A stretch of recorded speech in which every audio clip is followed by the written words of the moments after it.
চলো, চলো, চলো আমরা খাবার অর্ডার করি। বাই দ্য ওয়ে এখানে ব্লা, ব্লা, ব্লা, ব্লা, ব্লা পাওয়া যায় এটা। ওয়েট। আমি তাহলে মোবাইলে দেখছি কি খাবার অর্ডার করা যায়। আ এগুলো অর্ডার করি নাকি? বাট আমার কিন্তু এই খাবারটা অনেক পছন্দ। এটাই আমি খাবো। তুমিও ট্রাই করতে পারো। ইন ফিউচারে তুমিও পছন্দ করবা। বাট এটা অনেক এক্সপেন্সিভ।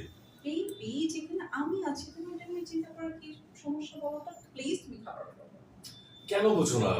তোমার টাকা মানে তো আমার টাকা, তাই না? আর আমার চোখের সামনে আমি যখন দেখি তুমি আমার জন্য উল্টাপাল্টা অনেক টাকা খরচ করো, মানে তোমার অনেক টাকা নষ্ট হয়ে যায়, তখন না সত্যি আমার অনেক খারাপ লাগে। আমার মনে হচ্ছে যে একদম বুকের মধ্যে আঘাত লাগে, বুঝছো? এইজন্য বললাম।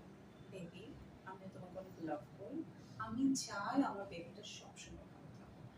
আমি চাই তোমার কাছে আমার স্যাটিসফাইডটা, আমার শান্তিটা। তুমি যদি আমাকে স্যাটিসফাই করতে পারো আমি তোমার জন্য সব কিছু করবো। বাই দ্য ওয়ে তোমার জন্য একটা সারপ্রাইজ আছে। কি বলো? তুমি প্রতি